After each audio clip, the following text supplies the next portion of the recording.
आज हम लोग इनफाइनाइट सीरीज में De Morgan's and Bertrand's test को प्रूव करेंगे।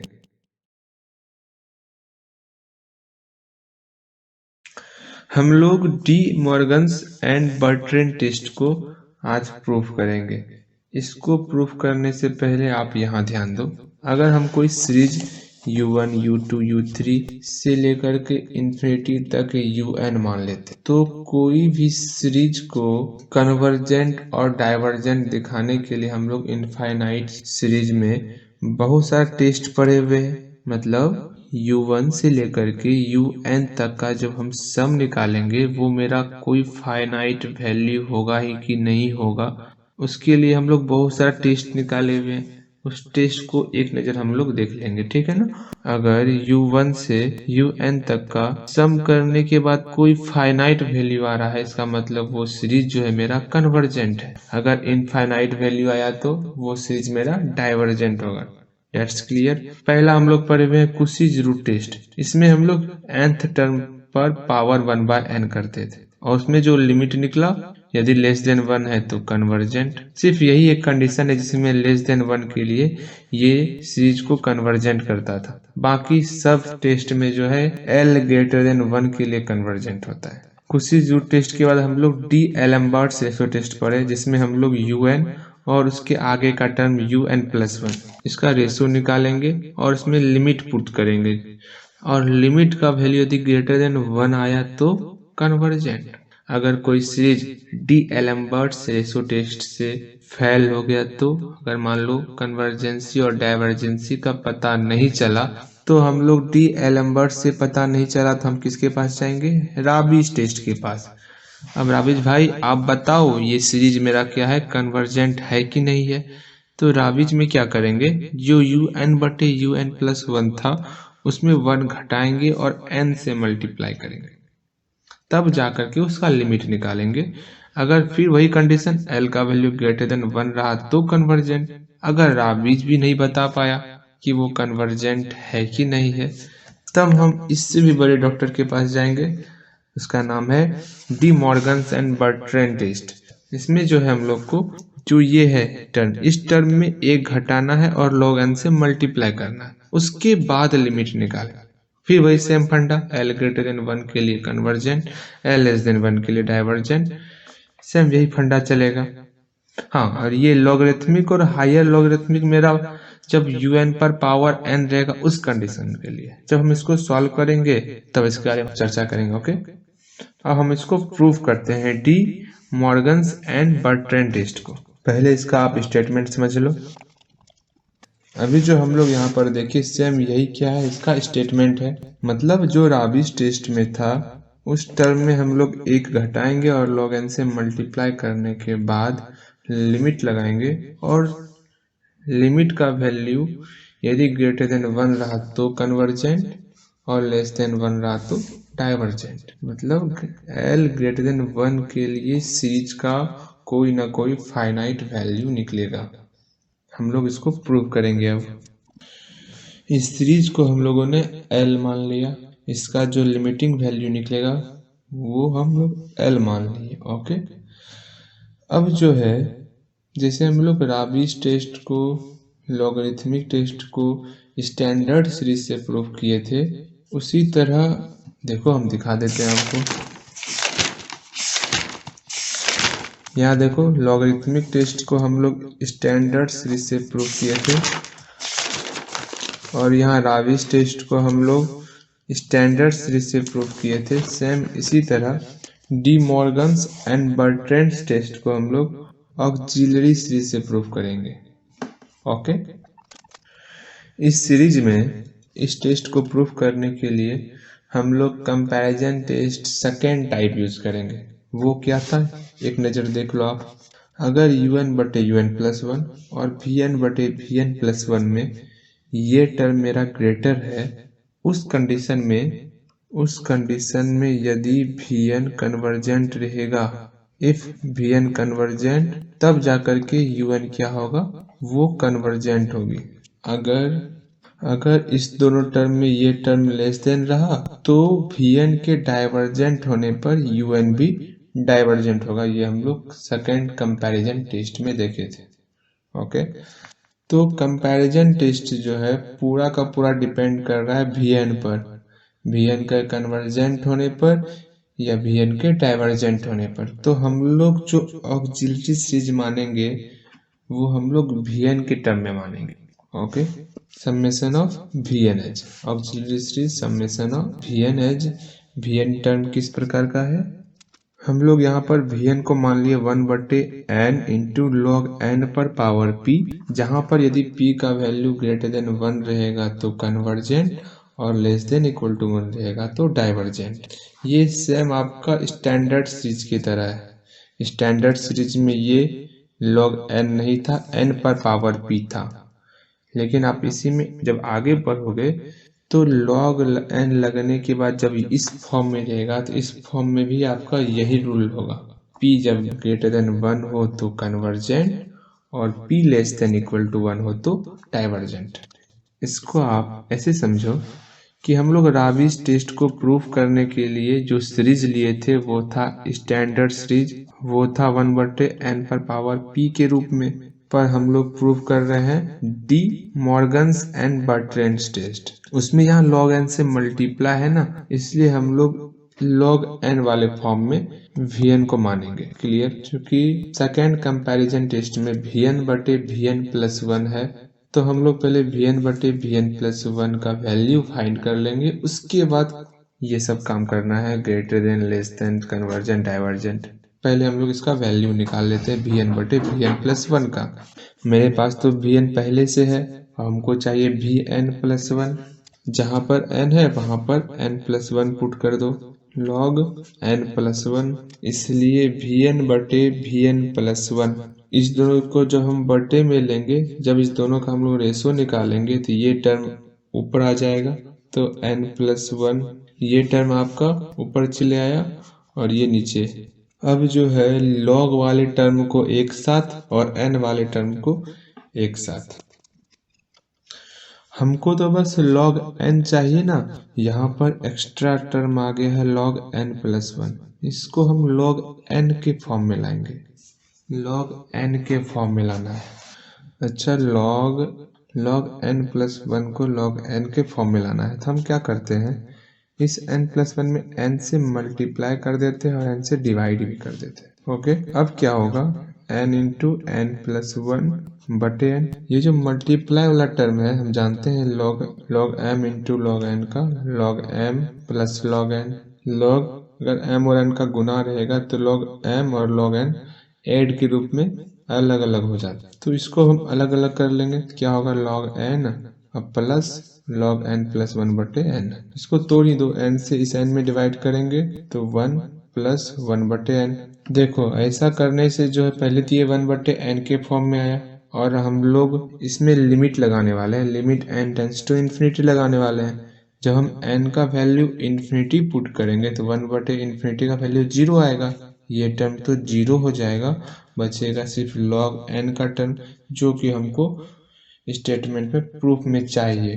तो हम लोग log n+1 को इस टर्म में लिख सकते हैं, हम डायरेक्ट इस टर्म को वहाँ पुट कर देते हैं। ओके, और हम लोग जानते हैं log 1+x का एक्सपेंशन, log 1+x का एक्सपेंशन होता है x minus 1/2 into x² plus 1/3 into x³। जो टर्म यहाँ पे था उस टर्म को हम x माने थे, तो यहाँ पर log 1+1/n है, तो ये टर्म मेरा जो है x के रूप में रहेगा। जहाँ जहाँ x है वहाँ पर हम लोग 1/n यूज करेंगे, तो x की जगह पर 1/n लेके चलना है। ओके, इसका एक्सपेंशन करो आप, पहला है x, तो x की जगह पर 1/n minus 1/2 into x² 1/n का whole square plus 1/3 into x³ तो 1/n का whole cube minus dot dot dot. चलो, पर पावर p था ना, पर पावर p दे दिए, ये अलग हो जाएगा बटे log n। अब इस log n से सब में डिवाइड कर दो, नीचे में क्यों रखे हो इसको, अरे इधर इसको क्यों ढो रहे हो यार, इसको n से डिवाइड करो ना, तो इस n में n से डिवाइड होगा तो क्या होगा, n/n प्लस 1/n, अलग अलग डिवाइड किए इसको, इस log n से इसमें डिवाइड हुआ तो log n/log n 1 होगा, प्लस 1/n 1/n में log n से डिवाइड करेंगे तो n में मल्टीप्लाई हो जाएगा। यहाँ देखो 1/n/log n, तो इसका मल्टीप्लाई इसमें हो जाएगा। यहाँ हम डायरेक्ट लिख दिए 1/2n², फिर इस log n का मल्टीप्लाई 2n² में हो जाएगा। 2n² log n plus 1/3n³ log n minus dot dot dot.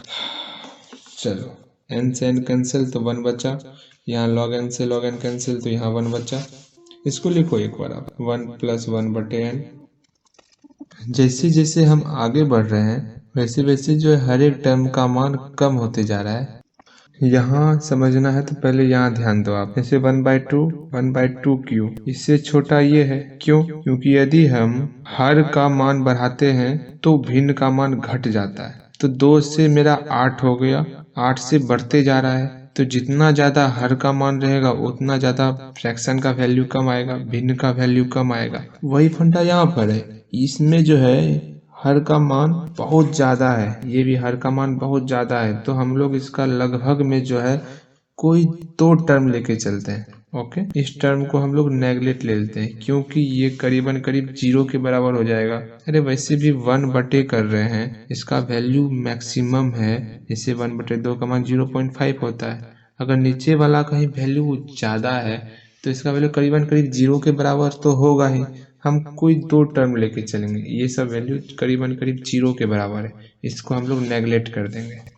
आपने एक्सपेंशन पढ़ा होगा, उसमें हम लोगों ने सीखा था कि 1 + x पर पावर n का वैल्यू होता है 1 + nx + n × n-1/2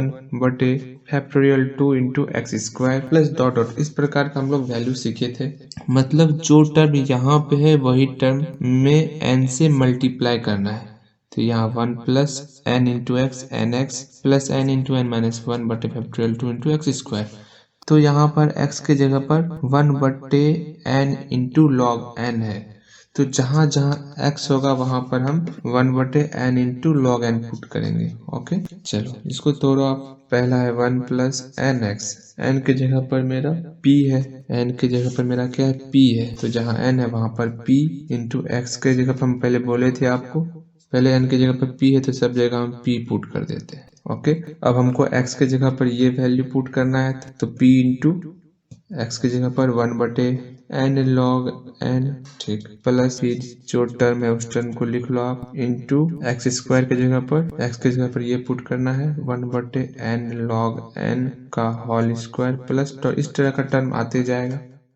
चूंकि ये इन्फिनिटी टर्म है, हमको इसमें से कछुक टर्म को लेना, उतना लंबा नहीं लेना है, ध्यान दो। अब जो है मल्टीप्लाई करना है, चूंकि ये इन्फिनिटी तक टर्म है, अगर उतना मल्टीप्लाई करने लगे तो हो गया मेरा। कुछ टर्म का मल्टीप्लाई करेंगे, जैसे इस 1 से इस टर्म में मल्टीप्लाई करेंगे तो ये टर्म आया, प्लस फिर नेक्स्ट 1/n से उसी टर्म में मल्टीप्लाई करना होगा तो p × 1/n था तो n और n मल्टीप्लाई होकर के n² हो गया, बचा इधर log n पहले से था। चूंकि इन्फिनिटी सीरीज है बस 4 टर्म लेते हैं, बाकी को डॉट डॉट डॉट में लिख दिए। That's clear. यही मेरा क्या है, Vn/Vn+1। बस हो गया, जो मेहनत लगा Vn/Vn+1 निकालने में बस हो गया, बस इतना सा ही था। अब इसके बाद तुरंत बन जाएगा, ठीक है ना। अब यहाँ से हम लोग का क्वेश्चन स्टार्ट होता है केस फर्स्ट, कन्वर्जेंट के लिए। हमको पहला कन्वर्जेंट प्रूव करना था। कन्वर्जेंट कब था, जब L > 1 हो, ठीक। तो हम लोग किसके हेल्प से इसको प्रूव करेंगे, second comparison test. Second comparison test में कन्वर्जेंट के लिए ये कंडीशन था, और इसमें हम लोगों का केस था कि जब Vn कन्वर्जेंट हो, ये कंडीशन होने के बाद Vn कन्वर्जेंट होने पर Un भी कन्वर्जेंट होगा। तो सिंपल वे में समझो, अगर UN को कन्वर्जेंट होना है तो पहले ये कंडीशन होना चाहिए और Vn कन्वर्जेंट होना चाहिए। इसी चीज को हम लोग लिख रहे हैं, वही चीज को हम लोग यहाँ पर लिखे। UN के कन्वर्जेंट होने के लिए पहले तो ये कंडीशन और Vn को कन्वर्जेंट होना हो। चूंकि हम लोग Vn क्या लिए हैं, इस ऑक्सिलरी सीरीज को लिए हैं, और इस ऑक्सिलरी सीरीज में हम लोग पढ़े हुए हैं कि p > 1 होगा तो वो मेरा कन्वर्जेंट होता है। इसका मतलब एक कंडीशन और है p ग्रेटर देन 1, इसको याद रखना है, p ग्रेटर देन 1 को आगे काम देगा, ठीक है ना। चलो जो हम वैल्यू vn/vn+1 का निकाले उसको यहाँ पर पुट कर दो आप। अब बस अरेंजमेंट करना है और हम लोग का प्रूव हो जाएगा। अब हमको इसको देखते हुए इसको प्रूफ करना है, जो कि मेरा स्टेटमेंट है। यहाँ देखो ये स्टेटमेंट है, इसी स्टेटमेंट के अनुसार हमको आगे प्रूफ करना है। तो पहले un/un+1 में -1 था तो -1 करेंगे, इस 1 को इधर लाते हैं, -1 ग्रेटर देन। अब बचा ये टर्म, इस टर्म से हम लोग 1/n कॉमन ले लेते हैं। क्यों कॉमन ले रहे हैं? क्योंकि यहाँ पर n मल्टीप्लाई के रूप में लाना है हमको। तो 1/n से कॉमन ले लिए, क्या बचा 1 + p/log n plus p/n log n। फिर इस n को इधर मल्टीप्लाई के रूप में भेज देंगे। ये टर्म तो आ गया मेरा, बचा फिर से -1 करना है, इस 1 को फिर इधर लेते हैं, चूंकि ये +1 था इधर आके -1 हो गया। अब हमको इधर log n मल्टीप्लाई के रूप में लाना है, तो हम इधर यहाँ से इस सीरीज से हम लोग 1/log n कॉमन ले लेंगे, बचेगा p + p/n प्लस इस प्रकार के टर्म में बचेगा। फिर log n को इधर मल्टीप्लाई के रूप में भेजेंगे। बस बहुत आसान है, जो दिमाग लगाना था vn/vn+1 निकालने में लगा दिया, अब इधर दिमाग नहीं लगाना है, आराम से बनेगा। यहाँ बचा ये p + p/n plus dot dot dot dot. अब हमको n टेंड्स टू इन्फिनिटी करना है। जैसे ही हम n को इन्फिनिटी पुट करेंगे तो यहाँ सिर्फ p बचेगा। इसी का वैल्यू हम लोग l माने थे, तो l ग्रेटर देन p, क्योंकि p का वैल्यू यहाँ ग्रेटर देन 1 है, तो l greater than p greater than 1 या l ग्रेटर देन 1, इसलिए। अब नेक्स्ट जो प्रूफ करना है हमको कि सेकेंड, वो है लेस देन 1 के लिए डाइवर्जेंट दिखाना है हमको। और डाइवर्जेंट में हम लोग यहाँ कंडीशन पढ़े हुए हैं, मतलब un का ध्यान से समझना, un को डाइवर्जेंट होने के लिए पहला तो ये कंडीशन चाहिए और दूजा vn भी डाइवर्जेंट होना चाहिए। बस यहाँ क्या करना है आपको, इफ un इज डाइवर्जेंट, यहाँ पे आपको डाइवर्जेंट लगाना है। चेंज यहाँ पे करना, यहाँ पे आपको कन्वर्जेंट की जगह पे डाइवर्जेंट लिखना है। उसके बाद यहाँ पर ग्रेटर देन की जगह पर मेरा लेस देन आ जाएगा, इस जगह पे क्या आएगा मेरा लेस देन आ जाएगा। सेम इसी तरह चलेगा, हम लोग पढ़े हुए हैं क्या, यहाँ पर p < 1 के लिए डाइवर्जेंट था, तो यहाँ पर p < 1 के लिए ये डाइवर्जेंट का फॉर्म होगा, यहाँ पे भी डाइवर्जेंट आ जाएगा, ठीक है। फिर बाकी इसी तरह जहाँ ग्रेटर 1 था वहाँ लेस देन इसी तरह आना, जैसे यहाँ पे हम लोग बनाए, यहाँ पर भी लेस देन। चूंकि यहाँ पर क्या था देखो, इसको हम लोग फिर से समझ लेते हैं। यहाँ पर l < p आ गया, अब p < 1 था, तो 1, तो l p से छोटा है, p 1 से छोटा है उसके बराबर, तो l 1 से छोटा होगा। या l < 1 के लिए मेरा डाइवर्जेंट का केस प्रूव हो गया, जो कि हमको प्रूव करना था। यहाँ हम लिखे हुए हैं देखो, if un is divergent, un को डाइवर्जेंट होने के लिए l < 1 होना होगा, जो कि हमको प्रूफ करना था। मेरा प्रूफ हो गया, ओके। प्रूफ कितना आसान है। जब हम लोगों ने सारा टेस्ट प्रूफ कर ही लिया है तो इस बेचारा को क्यों छोड़ रहे हो आप, इसको भी कर लो। Higher logarithmic test, higher logarithmic test में जो है हम लोग को, जो मेरा कंडीशन लॉगरिथमिक में था उसमें हम लोग -1 को घटाएंगे और log n से मल्टीप्लाई करेंगे। हायर लॉगरिथमिक टेस्ट में अगर जो सवाल लॉगरिथमिक से नहीं बनेगा उसको हम लोग हायर लॉगरिथमिक से बनाएंगे, ओके। फिर वही कंडीशन, जब इसमें जो l का वैल्यू है अगर ग्रेटर देन 1 रहा तो कन्वर्जेंट, लेस देन 1 रहा तो डाइवर्जेंट। तो वही फंडा है, वही हम लोग स्टेटमेंट लिख लिए हैं और हम लोग इसका प्रूफ करेंगे। जितना वर्क हम लोगों ने यहाँ से किया लेट एस एज्यूम से हूबहू आपको उतारना है। कहाँ तक? लेट अस एज्यूम से यहाँ से आपको हूबहू उतारते हुए आना है यहाँ तक, जब vn/vn+1 हम लोग निकाल चुके थे। उसके बाद केस फर्स्ट में सेम इसी तरह चलेंगे, बट कुछ अलग रहेगा, वो देखो आप। चलो हम लोग इसका केस फर्स्ट प्रूफ करते हैं, हायर लॉगरिथमिक टेस्ट का। और हम लोग केस फर्स्ट सीखते हैं। देखो इसका केस फर्स्ट में क्या है, कन्वर्जेंट के लिए un तभी कन्वर्जेंट होगा जब ये जो l है इसका वैल्यू ग्रेटर देन 1 हो।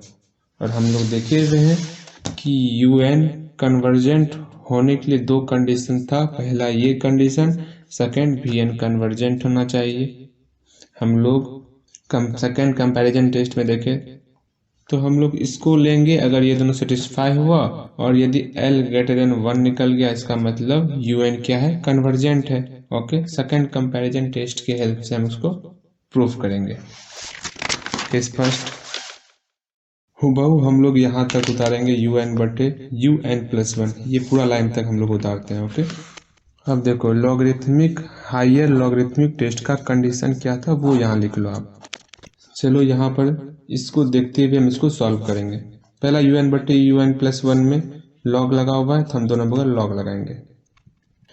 अब इसको सॉल्व कैसे किया जाए, इसको हम लोग एक्सपेंशन के रूप में ला सकते हैं, log 1 + x, लेकिन इसको पूरे के टर्म को हमको x मानना पड़ेगा।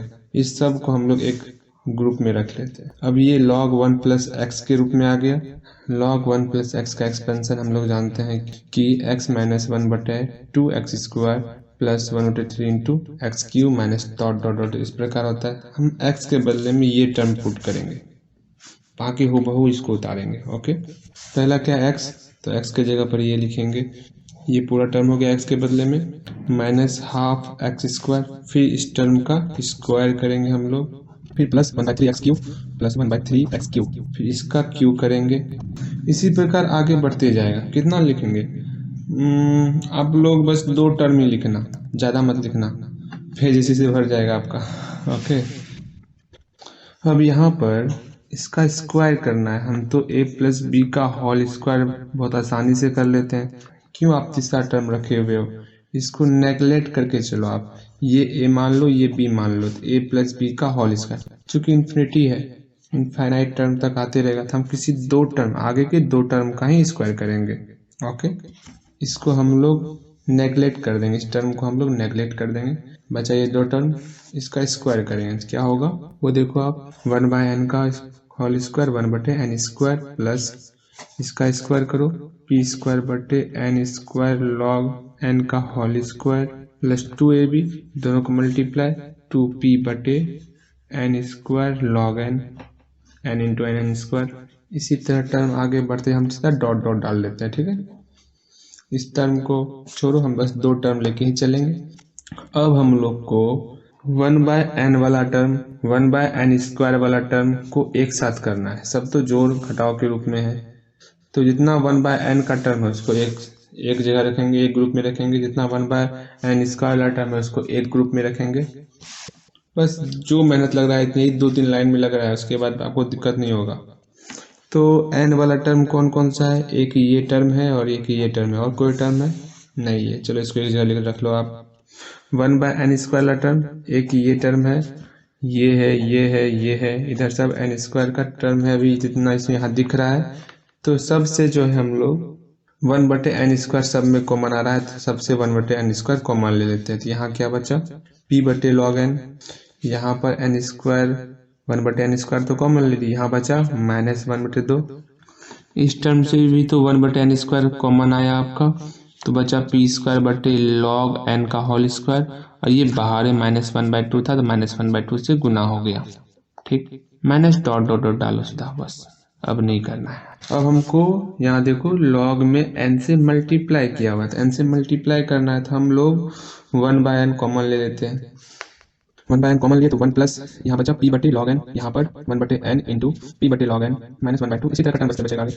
अब n को इधर लेते आते हैं, तो n log un/un+1, ये तो आ गया टर्म, फिर -1 लाना है, अच्छा आएगा, सब आ जाएगा, कोई नहीं, पहले सबको उतारो जो ऊपर पे है। अब जो है इस 1 को इधर भेज दो, यहाँ -1 है, तो 1 को इधर भेजेंगे तो -1 हो जाएगा। यहाँ तो log n से लास्ट है, ये log n से मल्टीप्लाई, तो log n से मल्टीप्लाई करेंगे, इसके लिए हम लोग 1/log n क्या करते हैं, कॉमन ले लेते हैं, बचा क्या p + log n कॉमन लिए हैं, तो log n से मल्टीप्लाई कर दो, और फिर इस log n को मल्टीप्लाई के रूप में n log un/un+1 -1 into log n, मेरा प्रूफ हो गया है p + log n/n। और हम लोग लिमिट लगाएंगे, limit n tends to infinity, ये सब तो आपका टर्म जीरो हो गया। क्यों? जैसे हम एन का मान इन्फिनिटी पुट किए, 1/इन्फिनिटी का मान जीरो होता है, जीरो 1/n है तो 1/n में जो है इन्फिनिटी पुट करेंगे तो 1/इन्फिनिटी मीन जीरो, जीरो से सब में मल्टीप्लाई हो गया तो वो जीरो हो गया।